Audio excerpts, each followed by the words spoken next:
वो कहते हैं ना कि मन का हो तो अच्छा, मन का ना हो तो और भी अच्छा। आप में अगर मैग्नेटिक पावर है तो आप भी मैग्नेटिक पावर अट्रैक्ट करोगे कि मुझे वो मिलेगा जो मैं डिजर्व करती हूँ, बट मैं वो डिजर्विंग कैंडिडेट हूँ क्या? सोचने से नहीं होता कि अच्छा लड़का चाहिए, पैसे वाला हो और मेरे लिए ये करे और चांद तारे तोड़ के लाए। तो हम जिस तरह से पौधे को नर्चर करते हैं उसी तरह से हमें रिलेशनशिप को भी नर्चर करना है, तभी वो पनपेगा। तुमने मेरी लाइफ में वो कर दिया, तुम्हारे माँ बाप ने ऐसा किया, तुम्हारे माँ बाप ने ऐसा किया, तुम्हारे ये ट्रेडिशंस हैं, हमारे यहाँ ये सब फॉलो नहीं होता।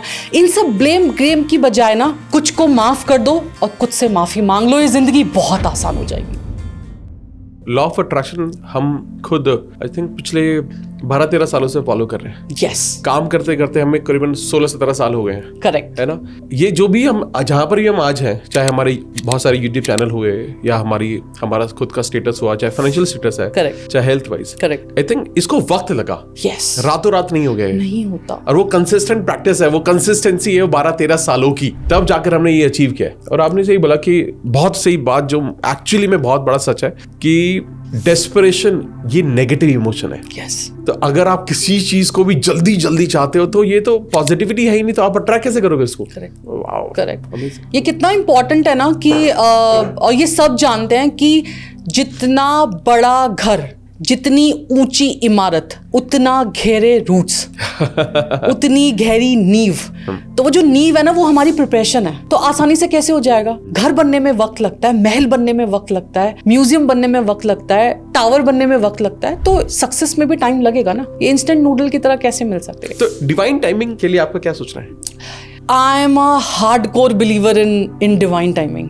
कि डिवाइन टाइमिंग्स होती है और डिवाइन टाइमिंग्स पे ही आपको सब कुछ मिलता है। ये बहुत इंपॉर्टेंट है, बिकॉज आप मेहनत कर रहे हैं। सो बहुत लोग होंगे जिन्हें लग रहा होगा अभी उन्हें वो कुछ नहीं मिला, लेकिन उसका सही वक्त आएगा, ट्रस्ट मी। वो कहते हैं ना कि मन का हो तो अच्छा, मन का ना हो तो और भी अच्छा, क्योंकि वो और भी अच्छा कहाँ छुपा हुआ है ना, आपको नहीं पता। तो हम कई बार हमें वो चीज़ ना उसी वक्त चाहिए होती है, लेकिन हमें नहीं मिलती। लेकिन हम ये नहीं समझ पाते कि जिस वक्त हमें कुछ नहीं मिल रहा, उस वक्त हमें इतना बड़ा लेसन दे रहा है ना कि आने वाले वक्त में वो मिलेगा जो आपने सोचा भी नहीं होगा। तो डिवाइन टाइमिंग्स में मैं बहुत बिलीव करती हूँ, क्योंकि वो है, उसे पता है सही वक्त क्या है, उसे बहुत अच्छे से मालूम है सही वक्त क्या है। ठीक है, मतलब ये बहुत छोटी सी चीज है कि पता है कि बर्थडे पे ही केक खाना ठीक है, रोज नहीं खा सकते आप, रोज खाओगे तो आपकी तबीयत खराब हो जाएगी, राइट? तो वो बहुत इंपॉर्टेंट है कि वो सही टाइम पे ही आपको चीजें मिलेंगी। Divine timings and supreme power, मैं बहुत बिलीव करती हूँ। अमेजिंग, बहुत बढ़िया, बहुत सही। अब बात करते हैं एक बहुत स्पेसिफिक चीज की। जैसे मैं हमेशा आपको बोलता हूँ कि मैंने आपको मैनिफेस्ट किया अपनी लाइफ में, ऐसे सेम आप यू ऑलवेज शेयर कि यार अमित मैंने भी आपको मैनिफेस्ट किया। ये म्यूचुअल मैनिफेस्टेशन है। यस। तो मैं जानना चाहता हूँ हाउ यू मैनिफेस्टेड मी। ओह वाह। हाँ, पर्सनल हो गया क्वेश्चन, बट अच्छा है, ठीक है, okay. So yes, because yes, I have manifested you. Being a law of attraction coach and a believer, a manifestation के believer होने के नाते also, I believe कि like attracts like. आप में अगर मैग्नेटिक पावर है तो आप भी मैग्नेटिक पावर अट्रैक्ट करोगे। That's a base thing, that's a important thing. Along with it, जैसे शुरू से ही जब शादी की बात घर में शुरू होती है या कुछ भी होता है तो लड़कियों के साथ तो बहुत जल्दी शुरू हो जाती है। तो मेरा दूल्हा दर्शन बहुत जल्दी शुरू हो गया था। तो जब लड़कियों को ये बता दिया जाता है और उन्हें ये समझ में आ जाता है परिवार में कि अब शादी का टाइम आ गया, शादी करनी है, तो लड़कियां सपने देखती हैं। मैंने भी देखे। सो जब मैंने सपने देखे तो आई वॉज वेरी क्लियर कि मुझे कैसा इंसान चाहिए। तो मुझे हार्ड वर्किंग चाहिए, मुझे फैमिली वैल्यूज वाला इंसान चाहिए, हार्ड वर्किंग हो, लाइफ में आगे बढ़ना जानता हो, अपनी फैमिली को भी ना छोड़े, अपनी फैमिली वैल्यूज को भी ना छोड़े, राइट? अपनी वाइफ का ध्यान रखे, घूमे भी, सब कुछ करे। तो I used to keep imagining कि ऐसा होगा। But along with it I was working on self, because मैं ये बहुत बिलीव करती हूँ कि एक फ्रैंक सॉलमन का एक कोट है कि you don't get what you want, you get what you deserve. तो ये बात मैंने अपने अंदर इतनी जहन में बिठा ली ना कि मुझे वो मिलेगा जो मैं डिजर्व करती हूँ, बट मैं वो डिजर्विंग कैंडिडेट हूँ क्या? तो I worked on my self a lot. और मैं आज भी बोलती हूँ मैं अपनी फेवरेट हूँ, right? See my tattoo, love you जिंदगी। मैं अपनी जिंदगी से इतना प्यार करती हूँ ना कि I am a god's favourite child. ठीक है, उसने मुझे चूज किया है, वो इतना मेहरबान है मुझ पे, है ना। तो मैं मेहनत करती चली गई, आई was working on my self, मैं बहुत मेहनत करी, मैं सेल्फ कॉन्फिडेंस रही, I was keep on working hard कि मुझे खुद को उस लायक बनाना है। So let's say for example, अगर मैंने ये सोचा कि मेरा होने वाला हस्बैंड हार्ड वर्किंग होगा, तो मैंने अपने आप से सवाल किया, एम आई हार्ड वर्किंग इनफ? और ये सब लड़कियों को करना चाहिए। सोचने से नहीं होता कि अच्छा लड़का चाहिए, पैसे वाला हो और मेरे लिए ये करे और चांद तारे तोड़ के लाए, खुद भी इस लायक बनना पड़ेगा। मुझे चाहिए था कि मेरा जो लाइफ पार्टनर हो वो फैमिली वैल्यूज को मानता हो और फैमिली की रिस्पेक्ट करता हो। हम करते हैं क्या? तो मुझे अपने आप से सवाल करना था, मैंने करी क्या? वो गुड लुकिंग हो, अच्छा दिखता हो, तो मुझे अपने लुक्स पे, अपनी हेल्थ पे, अपनी फिटनेस पे भी काम किया। And I found you, see I am deserving.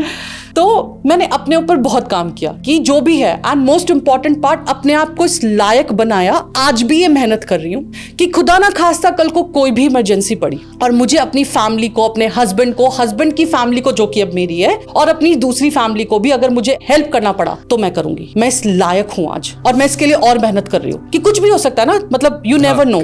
तो मुझे वो रेडी रहना है कि मैं उन्हें सपोर्ट कर सकूं, उन्हें एक पल के लिए भी ना लगे कि घर हिल गया या आज हमारे पास कुछ चीज हमें चाहिए और हमारे पास अवेलेबल नहीं है। तो उसके लिए मैंने बहुत काम किया है। महादेव की भक्त हूं, कान्हा जी से बहुत प्यार करती हूँ, तो मुझे लगता है उनका आशीर्वाद मेरे पे बना हुआ है। तो and that's how I manifested you and I found the exact guy the way I wanted.